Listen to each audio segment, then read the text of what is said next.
जिसने गुरु की बातों को अपने जीवन में नहीं पाला है, जो गुरु की बातों को अपने जीवन में पाल के नहीं चलते हैं, उनका प्राण पखेरु क्षण भर में ही उड़ जाता है।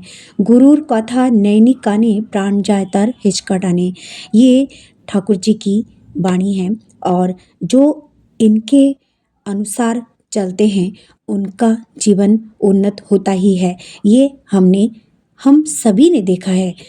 गुरु की बातों को जिसने अपने जीवन में मान के चलने का प्रयास किया है, जिसने औरों को उन्नत किया है, जिसकी भावनाओं से लेके जिसका कर्म सब कुछ प्रभुमय है, वो अपने उन्नयन के लिए कभी भी उसको सोचना नहीं पड़ेगा। वो स्वयं ईश्वर का दास है, स्वयं ईश्वर के पास है। इसीलिए तो ही कहते हैं कि असीम जब सहज ज्ञान में सीमा में लेते हैं स्थान, वृत्ति भेदी टान होने से उनमें देखोगे भगवान।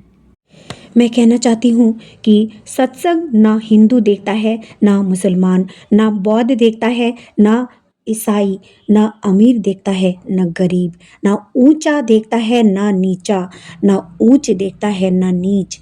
ये जो सत्संग है केवल और केवल मनुष्य देखता है, जिसका उद्देश्य केवल और केवल दूसरों को बचाना और खुद को बचाना है। অন্য বাঁচায় নিজে থাকে धर्म बोले जानिश ताके।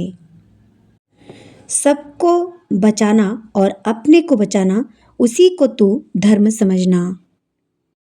मगर इस रंगमंच की दुनिया में आके हम क्या करते हैं, स्वयं के जो फायदे होते हैं, स्वयं का फायदा देखते हुए किसी और का नुकसान यदि हो भी जाए तो भी हम उसको नज़रअंदाज कर देते हैं। और यही हम बहुत बड़ी भूल कर देते हैं। यही परमेश्वर की बातों से हम दूर हट जाते हैं और यही विपदाओं की जो संभावनाएं हैं हमारे जीवन में आने की, वो बढ़ जाती हैं। इसीलिए इन सभी बातों को अपने जीवन में सुंदर तरीके से हमें व्यवस्थित करके चलना है। कहते हैं মনটা দুষ্টু হলেই জানিস রোগের আঁথাল হয়, এটাকে তুই এড়িয়ে চলিস করবি ব্যাধি জয়। अपना जो मन है इसमें किसी भी प्रकार की कोई दुष्टता ना आने पाए, इसका हमें विशेष ध्यान रखना पड़ेगा। यदि हमारा ये मन दुष्टता करता है, यदि किसी प्रकार की कोई दुष्टता इस मन में आ जाती है, उसी दिन से हम विभिन्न प्रॉब्लम्स में घिर जाते हैं, विभिन्न रोगों के अंदर पड़ जाते हैं। वैसे तो शरीर रहता है तो थोड़ी बहुत हल्की फुल्की बीमारी वो होती है, वो कोई बड़ी बात नहीं होती है। मगर मोस्टली जो लोग अच्छे कार्य नहीं करते हैं, अपने मन में दुष्टता रखते हैं, लोगों को नीचा दिखाने का प्रयास करते हैं, लोगों के पैर को पकड़ के खींच के नीचे एकदम ज़मीन में डाल देने का काम करते हैं, तो ये सब जो कार्य वो लोग करते हैं, तो इससे जो है प्रभु जी उनको क्षमा नहीं करते हैं। तो इसीलिए इस चीज़ से हमें हर समय बचना चाहिए, जिससे इंसान बचे बड़े अपने जीवन में उन्नत हो, उन कर्मों को हमें करते रहना चाहिए। भले कभी कभी इसमें अपना फ़ायदा, कभी कभी क्या, मैं तो यही कहना चाहूँगी ठाकुर जी के अनुसार ये बात है कि हमें अपना फ़ायदा नहीं देखना चाहिए, हमें सत्कर्मों में डूबे रहना चाहिए। सत्कर्मों में यदि हम डूबे रहें, निश्चित और निश्चित रूप से हमारे जीवन का फ़ायदा हो ही जाएगा। इसके लिए हमें सोचना भी नहीं पड़ेगा। जो हमेशा अपने गुरु को लक्ष्य करके चलते हैं, जिसने अपने गुरु को अपने माथे पे अपने जीवन में बैठा के जो चलते हैं, उनके जीवन में कभी कोई दुर्गति आ ही नहीं सकती। और अगर आ भी जाती है किसी के कर्म के वजह से, तो वो दुर्गति एक क्षण में ही चली जाती है और उसका जीवन व्यवस्थित हो जाता है, उन्नत हो जाता है। मैं ये कहना चाहती हूँ कि विधान को हमें जितना महत्व देना है, अपनी बातों को नहीं, अपने मन की बातों को नहीं, अपने मन की जो छोटी छोटी बातें होती हैं जो हमें विचलित कर देती हैं, अपने पथ से भ्रष्ट कर देती हैं, उन सभी बातों से हमें दूर रहना चाहिए। বিধির বিধান পালবি রে তুই যতটা বা যতটুকু কেटे छेटे सब मिलिए फॉलो पाबी ततटुकु।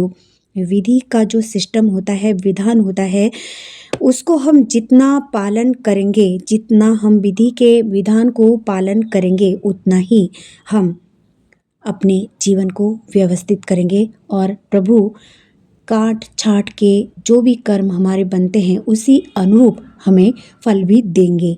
मगर बात ये है कि हम किसी फल की आशा को ना करते हुए अपने जीवन में ऐसे ही सुंदर तरीके से ईश्वर भक्ति करते जाएं। Carrying out the commands of the guru without a shadow of doubt or hesitation is the secret of success in religious life.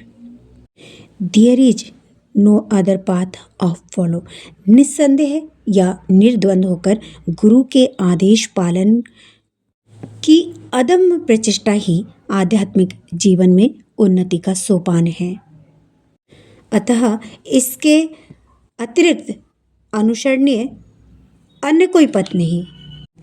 Shrimad Bhagavad Gita में 9वां जो अध्याय है उसमें एक बात लिखी हुई है, उसके विषय में थोड़ी सी बात आप सभी से कहना चाहूँगी। जैसे सूक्ष्म रूप से सब जगह व्यापक हुआ भी अग्नि साधनों द्वारा प्रकट करने से ही प्रकट होता है, वैसे ही सब जगह स्थित हुआ भी परमेश्वर भक्ति से भजने के लिए ही अंतःकरण में प्रत्यक्ष रूप से प्रकट होता है।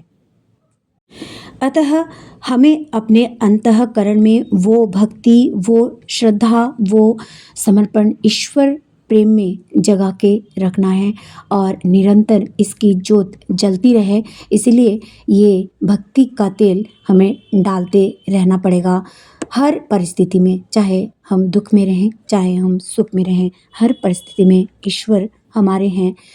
अन्य किसी को प्यार करना है मगर किस परिस्थिति में ईश्वर के हैं सब, इसीलिए उनसे प्रेम करना है, न कि किसी आसक्ति में किसी से प्रेम करना है। मैं यही कहना चाहती हूँ, श्रीमद् भगवद गीता में ये बात लिखी हुई है। अतः हम जितना श्रीमद् भगवद गीता पढ़ेंगे, जितना रामायण पढ़ेंगे, जितना पुण्य पुथी पढ़ेंगे, जितना सत्यानुसरण पढ़ेंगे, जितना नारी नीति ग्रंथ पढ़ेंगे, सारे के सारे ग्रंथ में एक एक बात का निचोड़ प्रभु जी ने रखा है ताकि हम अपने जीवन में सुंदर तरीके से जिएं, उन्नत हों, आनंदित हों, बिल्कुल किसी टेंशन में ना जिएं। ठाकुर जी की वाणी है, भाबछो बोशे चलबो किसे भाबবার তুমি কে भाबবার যিনি भाबছেন তিনি তুমি भाबो ताके। एक्चुअली होता ये है, इसका विपरीत होता है। हम अपने उन बुरी परिस्थितियों के लिए हमेशा चिंतित रहते हैं कि कैसे इन परिस्थितियों का सॉल्यूशन हो, इनका समाधान हो, और हम प्रभु को भूल जाते हैं। और यदि इसके विपरीत हम ऐसे चलें कि हम केवल प्रभु को ही भजें, तो ये जो प्रॉब्लम्स हैं, ये जो परेशानियां हैं, ये कहाँ से कहाँ चली जाएंगी हमें पता भी नहीं चलेगा। इसीलिए ईश्वर प्रेम में, ईश्वर भक्ति में हम परिपूर्ण होके रहें, ये हमारा कर्तव्य है। यदि हम इस तरह से एक निष्ठ होके लगातार चलते रहें तो ईश्वर हमें ज़रूर दर्शन देंगे और हमेशा अपने जीवन को हम सुंदर बना के रख सकेंगे। अंततः प्रभु श्री चरणों को बस विलीन हो जाएंगे। ये मेरा कहना था। मैं ये कहना चाहती हूँ कि প্রেষ্টতরে ভালোবাসে স্বার্থ তাতে কি তুই তারে না বাসলে ভালো সবই ছাইए घी। इसका अर्थ ये है, परमपिता तुमसे प्रेम करते हैं, उसमें सार्थकता क्या है? परमपिता तो सबसे प्रेम करते हैं, उसमें सार्थकता हमारा क्या है? हम प्रभु से कितना प्रेम करते हैं, उसी में सार्थकता है। और वरना जैसे भस्म में हम घी डालने का काम करते हैं, वो हमारा जो भस्म होता है, भस्म में यदि हम घी डालते हैं तो सब कुछ ऐसे ही वो घी वेस्ट हो जाता है, वो कोई काम का यज्ञ नहीं होता। इसीलिए ईश्वर भक्ति, ईश्वर प्रेम हमारे जीवन का सर्वोच्च एक भावना और एक कर्म होनी चाहिए।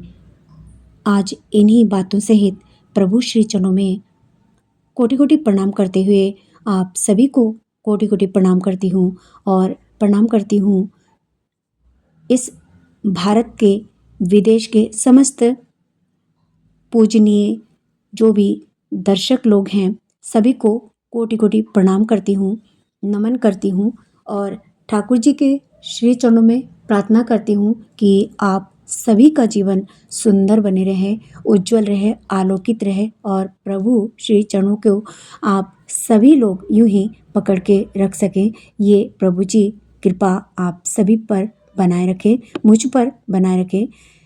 आप सभी को कोटि कोटि प्रणाम। जय गुरु, वंदे पुरुषोत्तमम।